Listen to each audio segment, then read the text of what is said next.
Hello MA previous बच्चों, आज हमारी क्लास नहीं हो पा रही, इसलिए हम ये आप लोगों को दे रहे हैं। हमें पढ़ना है धार्मिक राष्ट्रवाद के बारे में, जिसके अंतर्गत हमें स्वामी विवेकानंद और अरबिंदो घोष के संदर्भ में पढ़ना है। तो धार्मिक राष्ट्रवाद का जैसा कि नाम से स्पष्ट होता है कि धर्म से जुड़ा हुआ राष्ट्रवाद। जब हम राष्ट्र को धर्म के आधार पर जोड़ते हैं, और राष्ट्रवाद एक ऐसी भावना होती है जो सिर्फ जाति और धर्म के आधार पर नहीं बल्कि पूरे राष्ट्र के आधार पर विकसित की जाती है। जब हम राष्ट्रवाद की बात करते हैं तो उस जगह पे कोई भी धर्म, जाति या भेद जो है कि उत्पन्न नहीं होता है। राष्ट्रवाद मतलब राष्ट्र के संबंध में एक सूत्रीय सोच, एक सूत्रीय विचारधारा।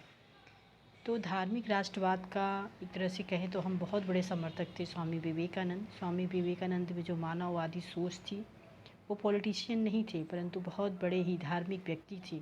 और धर्म को उन्होंने एक अंत्य व्यक्ति की तरह नहीं, एक कहे तो हम पुरानी सोच के आधार पे नहीं बल्कि एक नवीन सोच के साथ उन्होंने स्वीकार किया था। धर्म की व्याख्या वो जो है कि तर्क और सत्य के आधार पे करते थे, वास्तविक घटनाओं के आधार पे करते थे, जिससे कि धर्म की एक नई सोच उन्होंने विकसित की थी, जिसके आधार पे उन्होंने उस समय में भारतीयों में राष्ट्रवाद की भावना का प्रचार और प्रसार किया था। तो हम लोग देखते हैं कि स्वामी विवेकानंद का धार्मिक राष्ट्रवाद पे क्या विचार था। जब स्वामी विवेकानंद को हम पढ़ेंगे तो उनके अंतर्गत ये हम कह सकते हैं कि वो जो है कि सामाजिक और राजनीतिक चिंतन के एक आधारभूत व्यक्ति थे। एक सन्यासी होने के साथ ही वो दार्शनिक भी थे, और साथ ही उन्होंने धार्मिक राष्ट्रवाद को जो है पूरे विश्व में लागू करने और साथ में ही भारत में उसको पूर्णतः पुरजोर से स्थापित करने का प्रयास किया था। भारत को एकता के सूत्र में बांधने के लिए उन्होंने धर्म के आधार पे लोगों के अंदर राष्ट्र के प्रति जो देशभक्ति की भावना जागृत की थी, जिससे कि ये भारत अंग्रेजी शासन से मुक्त हो सके।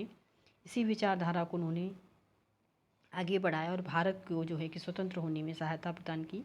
स्वामी विवेकानंद के जीवन परिचय को यदि हम देखें तो उनका जीवन एक हमारे भारतीय समाज के लिए उदाहरण है। उन्होंने गरिमा और मूल्य को अत्यधिक महत्व दिया था। उन्होंने कहा था कि व्यक्ति को अपने तर्क और बुद्धि के आधार पर आत्म साक्षात्कार करना चाहिए। उसे हर चीज़ को जो है कि ऐसे ही नहीं स्वीकार कर लेना चाहिए बल्कि उसमें अपनी बुद्धि का भी प्रयोग करना चाहिए।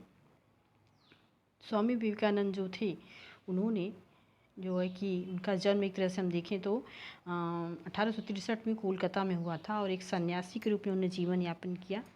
और जब उन बड़े हुए तो उनके जो माता पिता थे उनका नाम नरेंद्र नाथ रखा था। और 1893 में जब वो शिकागो विश्व धर्म सम्मेलन के लिए गए तो जाते समय उस समय खेतड़ी के राजा अजित सिंह थे, उन्होंने सन्यासी के रूप में उन्हें विवेकानंद नाम दिया था। बचपन का नाम उनका नरेंद्र नाथ था। तो और ये जो है रामकृष्ण परमहंस इनकी परम शिष्य थे। और कोलकाता में जो रामकृष्ण मिशन के बेलूर नामक स्थान है, वहाँ पर उन्होंने रामकृष्ण मिशन की स्थापना की थी। यदि आप लोग कोलकाता घूमने गए हों तो बेलूर में देखा होगा, उनका बहुत बड़ा मठ बना हुआ है वहाँ पे रामकृष्ण मिशन का। बहुत ही भव्य दृश्य है, गंगा के किनारे बसा हुआ।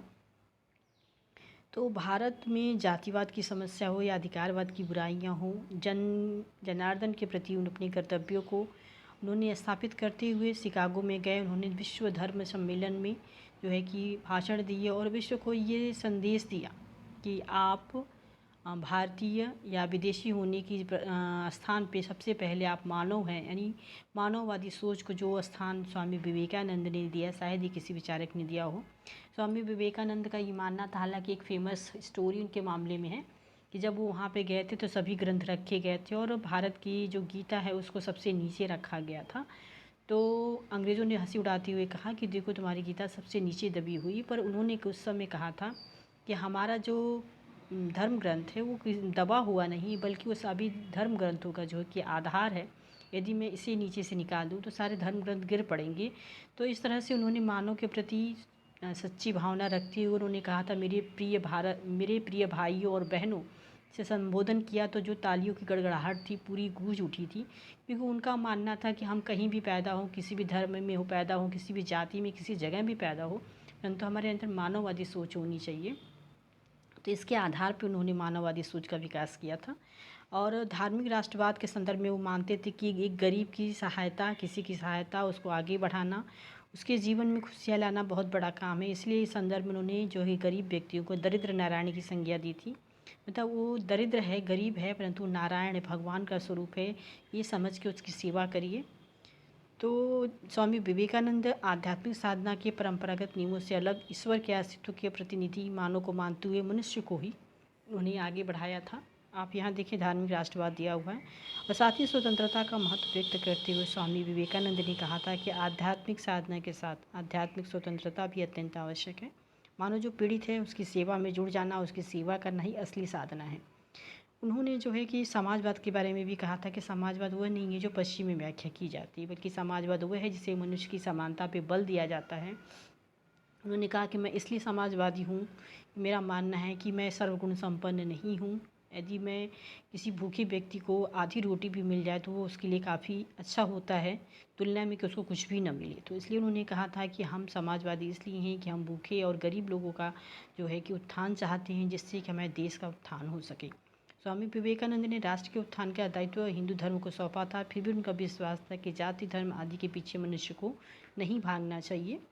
तो स्वामी विवेकानंद की जो प्रमुख कृतियाँ थी आप देखेंगे तो उसमें था आधुनिक भारत, अधिकारवाद की बुराइयाँ, भारत और उसकी समस्याएं, जातिवाद का चक्र, ये सारी उनकी प्रमुख कृतियाँ थी। इनसे अगर ऑब्जेक्टिव क्वेश्चन आएगा तो आपसे पूछा जा सकता है। आपको इसमें स्पेशली ये ध्यान रखना है कि इनके बचपन का नाम नरेंद्र नाथ था। ये जब विश्व धर्म सम्मेलन के लिए गए थे शिकागो, वो वर्ष था 1893 और स्वामी विवेकानंद किसके शिष्य थे? रामकृष्ण परमहंस की। और दरिद्र नारायण की संकल्पना जो है कि विवेकानंद ने प्रस्तुत की थी। और इनका जो मठ है राम स्वामी विवेकानंद का, वो कहाँ पे है? बेलूर में, कोलकाता में स्थापित है। इन सब चीज़ों पर आप फोकस करेंगे तो स्वामी विवेकानंद को आप कम्प्लीटली समझ पाएंगे। तो इन्हीं शब्दों के साथ मैं जो है कि इस चैप्टर को ख़त्म करती हूँ। आगे हम लोग अरविंदो घोष को देखेंगे।